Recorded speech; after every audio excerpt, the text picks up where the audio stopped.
ਸਤਿ ਸ਼੍ਰੀ ਅਕਾਲ ਜੀ। ਇਸ ਵੀਡੀਓ ਵਿੱਚ ਤੁਸੀਂ ਪ੍ਰੋਪਰਟੀ ਟੈਕਸ ਐਪਲੀਕੇਸ਼ਨ ਦੇ ਅਪਗ੍ਰੇਡਡ ਵਰਜ਼ਨ ਡਿਜਿਟ V2 ਬਾਰੇ ਸਮਝੋਗੇ, ਜਿਸ ਦੇ ਲਈ ਤੁਸੀਂ mseva.lgpunjab.gov.in ਤੇ ਹੀ ਲੌਗਇਨ ਕਰੋਗੇ। ਲੌਗਇਨ ਕਰਨ ਲਈ ਤੁਸੀਂ ਆਪਣਾ EMPLOYE ID, ਪਾਸਵਰਡ ਤੇ ਸਿਟੀ ਸਿਲੈਕਟ ਕਰੋਗੇ। ਲੌਗਇਨ ਤੇ ਕਲਿੱਕ ਕਰੋਗੇ।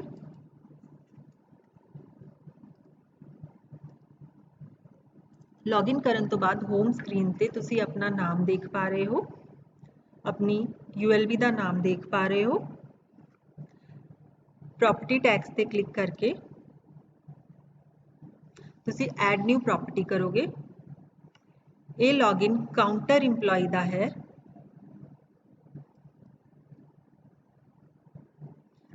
ਨਿਊ ਪ੍ਰੋਪਰਟੀ ਲਈ ਤੁਸੀਂ 5 ਸਟੈਪਸ ਵਿੱਚ ਇਹ ਪ੍ਰੋਪਰਟੀ ਕ੍ਰੀਏਟ ਕਰੋਗੇ, ਜਿਹਦੇ ਵਿੱਚ ਤੁਸੀਂ ਪ੍ਰੋਵਾਈਡ ਕਰੋਗੇ property address, details, owner details, document info ਤੇ ਸਮਰੀ ਵਿੱਚ ਤੁਸੀਂ ਇਹਨਾਂ ਚਾਰੇ ਆਪਸ਼ਨਸ ਨੂੰ ਐਡਿਟ ਕਰ ਸਕਦੇ ਹੋ।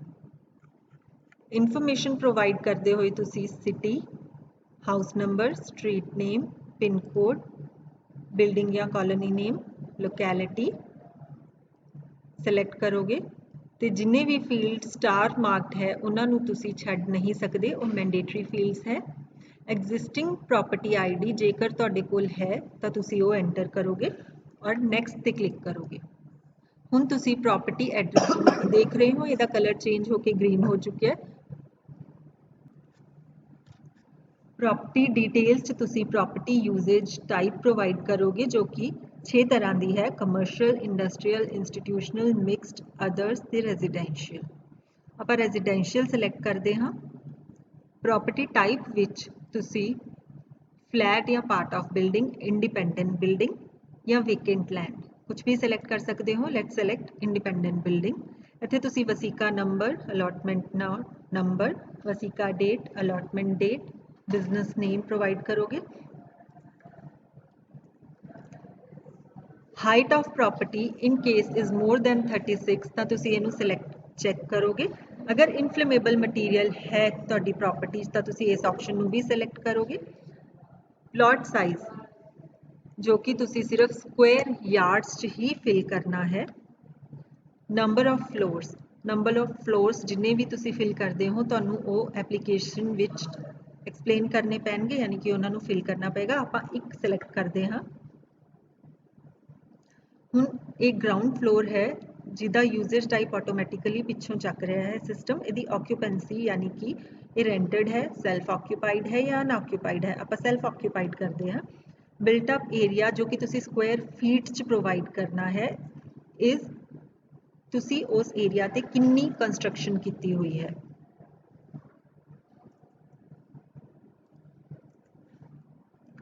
ਇੱਥੇ ਤੁਸੀਂ ਐਡ 1 ਮੋਰ ਯੂਨਿਟ ਤੇ ਕਲਿੱਕ ਕਰੋਗੇ ਜੇਕਰ ਤੁਹਾਡੇ ਗਰਾਊਂਡ ਫਲੋਰ ਤੇ ਮਲਟੀਪਲ ਪੋਰਸ਼ਨ ਯਾਨੀ ਕਿ ਯੂਨਿਟ ਬਣੇ ਹੋਏ ਹੈ, ਜੋ ਕਿ ਤੁਸੀਂ ਰੈਂਟਡ ਵੀ ਕਰ ਸਕਦੇ ਹੋ।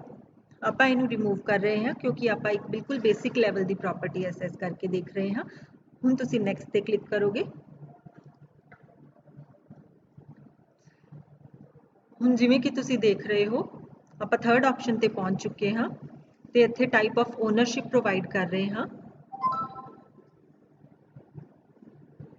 ਟਾਈਪ ਆਫ ਓਨਰਸ਼ਿਪ 'ਚ ਸਿੰਗਲ, ਮਲਟੀਪਲ, ਪ੍ਰਾਈਵੇਟ ਜਾਂ ਗਵਰਨਮੈਂਟ ਤੁਸੀਂ ਪ੍ਰੋਵਾਈਡ ਕਰ ਸਕਦੇ ਹੋ।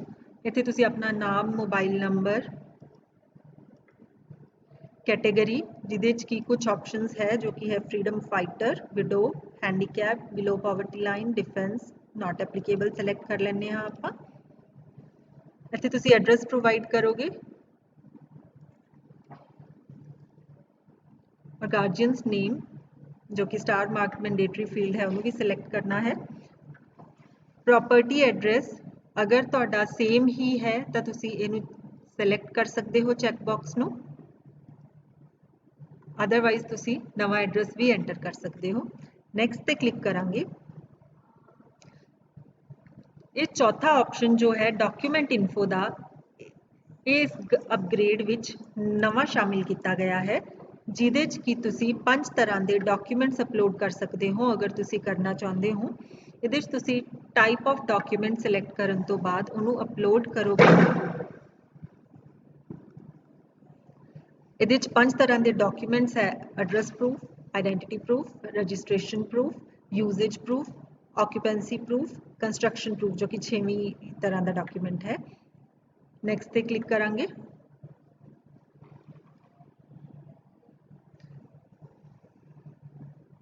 ਇਹਦੇ 'ਚ ਆਪਾਂ ਇਲੈਕਟ੍ਰਿਸਿਟੀ, ਵਾਟਰ ਜਾਂ ਗੈਸ ਬਿੱਲ 'ਚੋਂ ਕੋਈ ਵੀ ਆਪਸ਼ਨ ਸਿਲੈਕਟ ਕਰ ਸਕਦੇ ਹਾਂ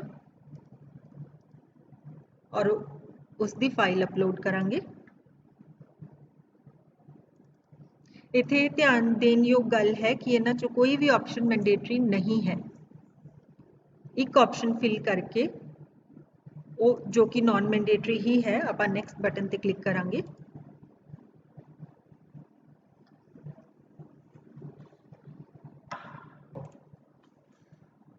ਐਪਲੀਕੇਸ਼ਨ ਸਮਰੀ ਸਕਰੀਨ ਤੇ ਤੁਸੀਂ ਅਗਰ ਰਿਕੁਆਇਰਮੈਂਟ ਹੈ ਤਾਂ ਜੋ ਵੀ ਫੀਲਡਸ ਤੁਸੀਂ ਹੁਣ ਤੱਕ ਫਿਲ ਕੀਤੇ ਹੈ ਉਹਨਾਂ ਨੂੰ ਐਡਿਟ ਕਰ ਸਕਦੇ ਹੋ। ਅਗਰ ਉਹ ਸਾਰੀਆਂ ਵੈਲਿਊਜ਼ ਠੀਕ ਹੈ ਤਾਂ ਤੁਸੀਂ ਐਡ ਪ੍ਰੋਪਰਟੀ ਤੇ ਕਲਿੱਕ ਕਰੋਗੇ।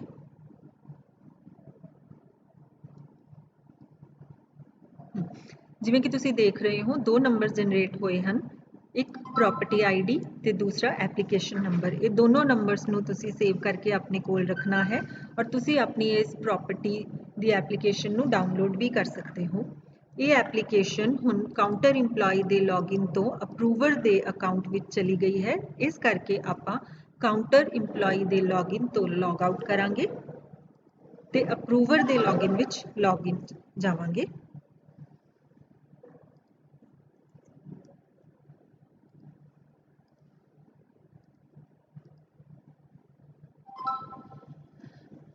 ਅਪਰੂਵਰ ਦੇ ਹੋਮ ਸਕਰੀਨ ਤੇ ਜਿਵੇਂ ਕਿ ਤੁਸੀਂ ਦੇਖ ਰਹੇ ਹੋ, ਸਾਰੀਆਂ ਪ੍ਰੋਪਰਟੀਜ਼ ਸ਼ੋ ਹੋ ਰਹੀਆਂ ਹਨ। ਸਕਰੋਲ ਕਰਕੇ ਤੁਸੀਂ ਦੇਖੋਗੇ।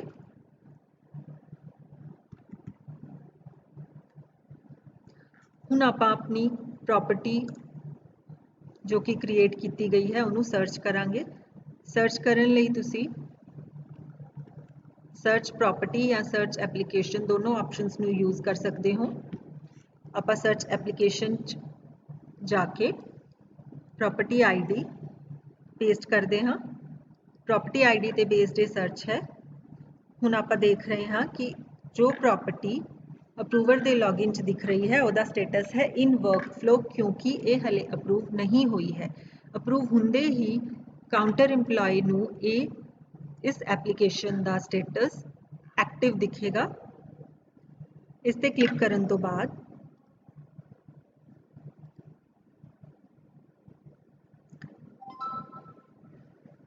ਇੱਥੇ ਤੁਸੀਂ ਦੇਖ ਰਹੇ ਹੋ ਕਿ ਟੇਕ ਐਕਸ਼ਨ ਤੇ ਤੁਹਾਨੂੰ 2 ਤਰ੍ਹਾਂ ਦੇ ਆਪਸ਼ਨਸ ਹੈ, ਰਿਜੈਕਟ ਤੇ ਅਪਰੂਵ। ਅਗਰ ਤੁਸੀਂ ਇਹਨੂੰ ਰਿਜੈਕਟ ਕਰ ਦਿੰਦੇ ਹੋ ਤਾਂ ਇਹ application without approval counter employee ਕੋਲ ਚਲੀ ਜਾਏਗੀ ਔਰ ਅਗਰ ਤੁਸੀਂ ਇਹਨੂੰ ਅਪਰੂਵ ਕਰ ਦਿੰਦੇ ਹੋ ਤਾਂ ਵੀ ਇਹ ਵਿਦ ਅਪਰੂਵਲ ਕਾਊਂਟਰ ਇੰਪਲਾਈ ਦੇ ਲੌਗਇਨ ਵਿੱਚ ਜਾਏਗੀ।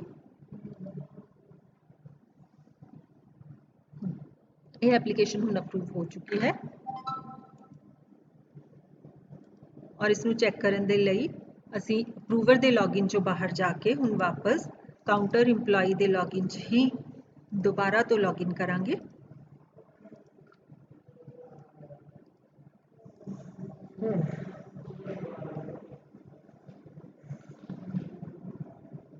ਕਾਊਂਟਰ ਇੰਪਲਾਈ ਦੇ ਲੌਗਇਨ ਵਿੱਚ ਤੁਸੀਂ ਉਸ ਐਪਲੀਕੇਸ਼ਨ ਨੂੰ ਸਰਚ ਕਰੋਗੇ। ਸਰਚ ਕਰਨ ਦੇ ਲਈ ਤੁਸੀਂ ਓਨਰ ਦਾ ਮੋਬਾਈਲ ਨੰਬਰ ਜਾਂ ਐਪਲੀਕੇਸ਼ਨ ਨੰਬਰ ਵੀ ਯੂਜ਼ ਕਰ ਸਕਦੇ ਹੋ।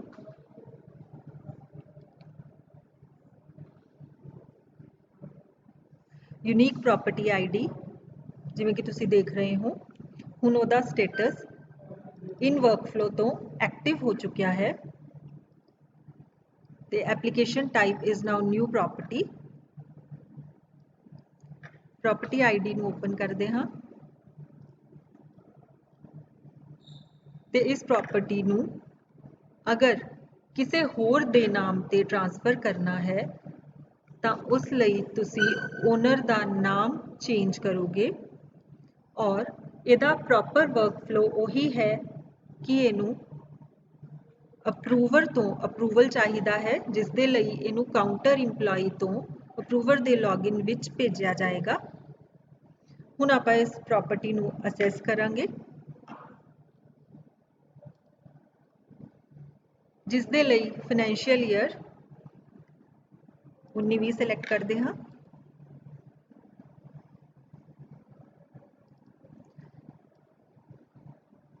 ਜਿਵੇਂ ਕਿ ਦੇਖ ਰਹੇ ਹੋ ਤੁਸੀਂ ਇਸ ਸਕਰੀਨ ਤੇ 2240 ਰੁਪਏ ਇਸ ਪ੍ਰਾਪਰਟੀ ਦੀ ਟੋਟਲ ਅਮਾਉਂਟ ਬਣੀ ਹੈ, ਜਿਸ ਦਾ ਸਾਰਾ ਬ੍ਰੇਕਅਪ ਕੈਲਕੂਲੇਸ਼ਨ ਡਿਟੇਲਸ ਤੁਹਾਨੂੰ ਦਿਖਾਇਆ ਗਿਆ ਹੈ। ਤੁਸੀਂ ਚਾਹੋ ਤਾਂ ਇਹਦੇ 'ਚ ਰਿਬੇਟ ਵੀ ਐਡ ਕਰ ਸਕਦੇ ਹੋ ਜਾਂ ਐਡੀਸ਼ਨਲ ਚਾਰजेस।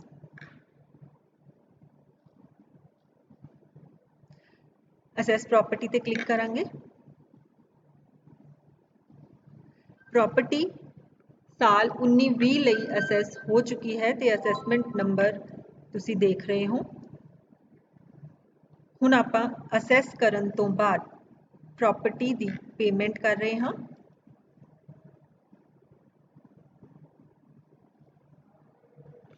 ਇਸ ਲਈ ਤੁਸੀਂ ਫੀ ਐਸਟੀਮੇਟ ਦਾ ਬ੍ਰੇਕਅਪ ਦੇਖ ਰਹੇ ਹੋ। ਤੁਸੀਂ ਚਾਹੋ ਤਾਂ ਪਾਰਸ਼ੀਅਲ ਅਮਾਉਂਟ ਵੀ ਪੇ ਕਰ ਸਕਦੇ ਹੋ। ਆਪਾਂ ਫੁੱਲ ਅਮਾਉਂਟ ਪੇ ਕਰਕੇ ਦੇਖਦੇ ਹਾਂ ਔਰ ਇਸ ਦੇ ਲਈ ਪੇਮੈਂਟ ਆਪਸ਼ਨਸ ਜੋ ਕਿ ਅਵੇਲੇਬਲ ਹੈ, cash, check, DD, card, NEFT, RTGS ਤੇ ਪੋਸਟਲ ਆਰਡਰ। ਆਪਾਂ ਕੈਸ਼ ਲੈਂਦੇ ਹੋਏ ਰਿਸੀਟ ਜਨਰੇਟ ਕਰਦੇ ਹਾਂ।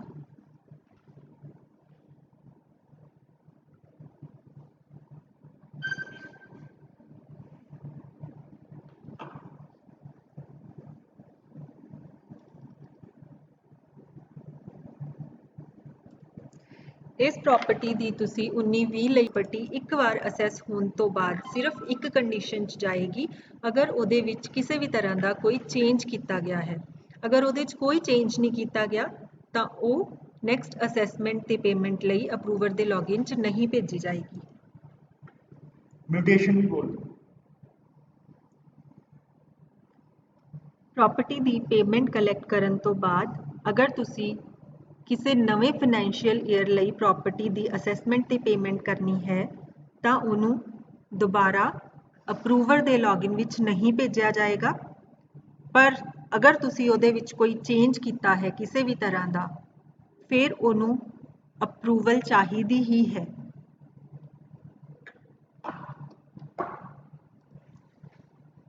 ਪੇਮੈਂਟ ਕਰਨ ਤੋਂ ਬਾਅਦ ਤੁਸੀਂ ਡਾਊਨਲੋਡ ਵੀ ਕਰ ਸਕਦੇ ਹੋ ਰਿਸੀਟ ਨੂੰ, ਡਾਊਨਲੋਡ ਆਪਸ਼ਨ ਯੂਜ਼ ਕਰਕੇ, ਤੇ ਤੁਹਾਡਾ ਪੇਮੈਂਟ ਰਿਸੀਟ ਨੰਬਰ ਹੈ। ਹੁਣ ਤੁਸੀਂ ਹੋਮ ਪੇਜ ਤੇ ਜਾ ਕੇ ਉਸਨੂੰ ਸਰਚ ਕਰ ਸਕਦੇ ਹੋ।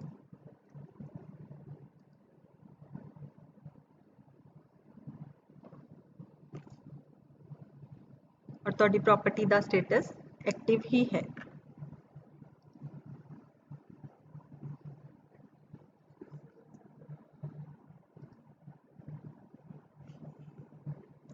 ਤੁਸੀਂ ਦੇਖ ਰਹੇ ਹੋ ਅਸੈਸਮੈਂਟ ਹਿਸਟਰੀ ਵੀ ਅਪੀਅਰ ਹੋ ਰਿਹਾ ਸਕਰੀਨ ਤੇ, ਜਿੱਥੇ ਕਿ ਡੇਟ, ਨੰਬਰ ਤੇ ਫਾਈਨੈਂਸ਼ੀਅਲ ਈਅਰ ਵੀ ਦਿਖਾਇਆ ਗਿਆ ਹੈ। ਰੀਅਸੈਸਮੈਂਟ ਲਈ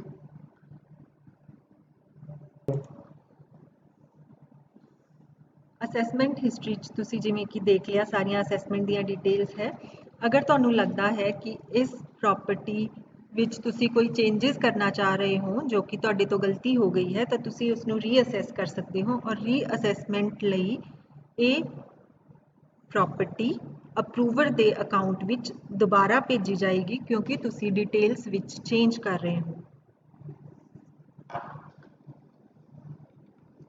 ਤੁਸੀਂ ਇਸ ਦੀ ਪੇਮੈਂਟ ਹਿਸਟਰੀ ਵੀ ਦੇਖ ਪਾ ਰਹੇ ਹੋ, ਜਿਹਦੇ ਵਿੱਚ ਕਿ receipt number, amount, application history, creation date, current status ਸਭ ਕੁਝ ਦੇਖ ਪਾ ਰਹੇ ਹੋ। ਤੁਸੀਂ ਰਿਸੀਟ ਨੂੰ ਡਾਊਨਲੋਡ ਇਸ ਸਕਰੀਨ ਤੋਂ ਵੀ ਕਰ ਸਕਦੇ ਹੋ। ਤੇ ਹੁਣ ਆਪਾਂ ਇਸੇ ਪ੍ਰਾਪਰਟੀ ਨੂੰ ਨੈਕਸਟ ਇੱਕ ਹੋਰ ਫਾਈਨੈਂਸ਼ੀਅਲ ਈਅਰ ਲਈ ਅਸੈਸ ਕਰਕੇ ਦੇਖਦੇ ਹਾਂ। ਇਹ ਪ੍ਰਾਪਰਟੀ ਨੂੰ ਆਪਾਂ ਫਾਈਨੈਂਸ਼ੀਅਲ ਈਅਰ 16-17 ਲਈ ਅਸੈਸ ਕਰ ਰਹੇ ਹਾਂ ਤੇ ਆਪਾਂ ਨੂੰ ਉਹੀ ਪੁਰਾਣੀਆਂ ਡਿਟੇਲਸ ਹੀ ਸ਼ੋ ਹੋ ਰਹੀਆਂ ਹਨ। ਅਸੈਸ ਪ੍ਰਾਪਰਟੀ ਤੇ ਕਲਿੱਕ ਕਰਦੇ ਹਾਂ। ਹੁਣ ਇਹ ਪ੍ਰਾਪਰਟੀ ਇੱਕ ਹੋਰ ਨਵੇਂ ਫਾਈਨੈਂਸ਼ੀਅਲ ਈਅਰ ਲਈ ਅਸੈਸ ਹੋ ਚੁੱਕੀ ਹੈ। ਤੁਹਾਡਾ ਪ੍ਰੋਪਰਟੀ ਆਈਡੀ ਚੇਂਜ ਨਹੀਂ ਹੋਇਆ ਹੈ ਔਰ ਇਹ ਪ੍ਰਾਪਰਟੀ ਹੁਣ ਦੁਬਾਰਾ ਅਪਰੂਵਰ ਦੇ ਅਕਾਊਂਟ ਵਿੱਚ ਨਹੀਂ ਜਾਏਗੀ, ਕਿਉਂਕਿ ਇਹਦੇ ਵਿੱਚ ਸੇਮ ਪ੍ਰਾਪਰਟੀ ਨੂੰ ਤੁਸੀਂ ਵੱਖ-ਵੱਖ ਫਾਈਨੈਂਸ਼ੀਅਲ ਈਅਰਸ ਲਈ ਅਸੈਸ ਕਰ ਸਕਦੇ ਹੋ, ਲੇਕਿਨ ਇਹ ਧਿਆਨ ਦੇਣ ਯੋਗ ਗੱਲ ਹੈ ਕਿ ਤੁਹਾਡਾ ਪ੍ਰੋਪਰਟੀ ਆਈਡੀ ਚੇਂਜ ਨਹੀਂ ਹੋਵੇਗਾ।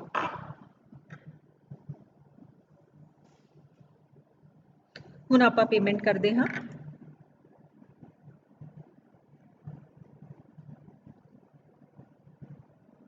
ਇੱਥੇ ਆਪਾਂ ਫੁੱਲ ਅਮਾਉਂਟ ਦੀ ਪੇਮੈਂਟ ਕਰ ਰਹੇ ਹਾਂ। ਪੇਮੈਂਟ ਮੋਡਸ ਜੋ ਕਿ ਤੁਸੀਂ ਆਲਰੇਡੀ ਦੇਖ ਹੀ ਚੁੱਕੇ ਹੋ। ਜਨਰੇਟ ਰਿਸੀਟ,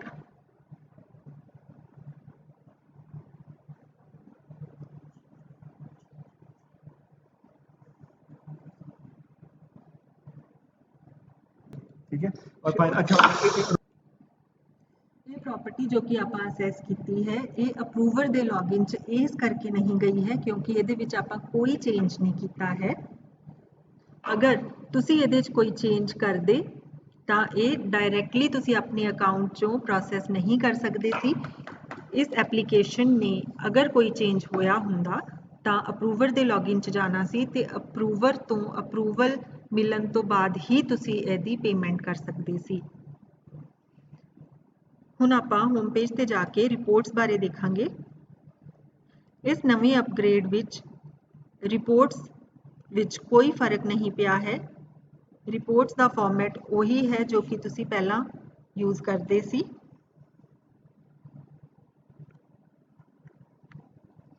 ਰਿਸੀਟ ਰਜਿਸਟਰ ਤੇ ਬਾਕੀ ਸਾਰੀਆਂ ਰਿਪੋਰਟਸ ਪਹਿਲਾਂ ਵਰਗੀਆਂ ਹੀ। ਇਹ ਸਭ ਕੁਝ ਦੇਖਦੇ ਹੋਏ ਹੁਣ ਇੱਕ ਸਭ ਤੋਂ ਜ਼ਰੂਰੀ ਧਿਆਨ ਦੇਣ ਯੋਗ ਗੱਲ ਇਹ ਹੈ ਕਿ ਸਿਟੀਜ਼ਨ ਜੇ ਪ੍ਰਾਪਰਟੀ ਆਪਦੇ ਲੈਵਲ ਤੇ ਅਸੈਸ ਕਰਦਾ ਹੈ ਤਾਂ ਉਹ ਕਾਊਂਟਰ ਇੰਪਲਾਈ ਦੇ ਲੌਗਇਨ ਵਿੱਚ ਨਹੀਂ ਆਏਗੀ ਔਰ ਉਹ ਡਾਇਰੈਕਟਲੀ ਅਪਰੂਵਰ ਦੇ ਲੌਗਇਨ ਵਿੱਚ ਜਾਏਗੀ। ਅਪਰੂਵਰ ਤੋਂ ਅਪਰੂਵਲ ਮਿਲਣ ਤੋਂ ਬਾਅਦ ਸਿਟੀਜ਼ਨ ਦੁਆਰਾ ਕੀਤੀ ਗਈ ਪ੍ਰਾਪਰਟੀ ਸਿਟੀਜ਼ਨ ਦੇ ਅਕਾਊਂਟ ਵਿੱਚ ਹੀ ਵਾਪਸ ਚਲੀ ਜਾਏਗੀ, ਉਹ ਕਾਊਂਟਰ ਇੰਪਲਾਈ ਕੋਲ ਨਹੀਂ ਆਏਗੀ।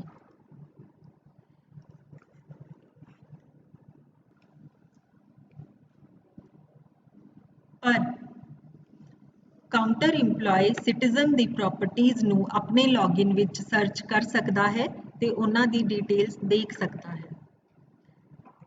ਇਸ ਵੀਡੀਓ ਤੋਂ ਤੁਹਾਨੂੰ ਮਦਦ ਮਿਲੇਗੀ, ਪਰ ਅਗਰ ਤੁਹਾਨੂੰ ਕੋਈ ਦਿੱਕਤ ਆਉਂਦੀ ਹੈ ਕੰਮ ਕਰਦੇ ਹੋਏ ਤਾਂ ਤੁਸੀਂ ਇਹਨਾਂ ਨੰਬਰਾਂ ਤੇ ਸੰਪਰਕ ਕਰ ਸਕਦੇ ਹੋ ਜੋ ਕਿ ਤੁਹਾਡੀ ਸਕਰੀਨ ਤੇ ਦਿਖ ਰਹੇ ਹੈ।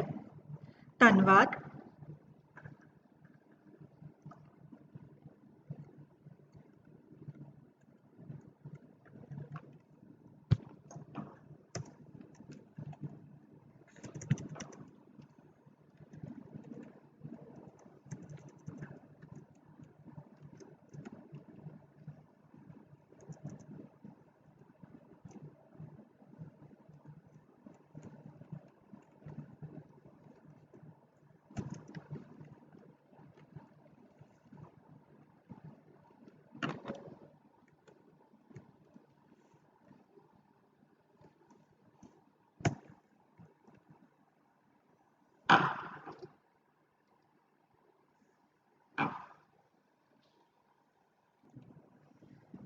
ਇਹ ਨੰਬਰਸ ਜਿਹੜੇ ਤੁਸੀਂ ਆਪਣੀ ਸਕਰੀਨ ਤੇ ਦੇਖ ਰਹੇ ਹੋ ਇਹ ਹੈਲਪ ਡੈਸਕ ਦੇ ਨੰਬਰਸ ਹੈ ਜਿਨ੍ਹਾਂ ਤੋਂ ਤੁਸੀਂ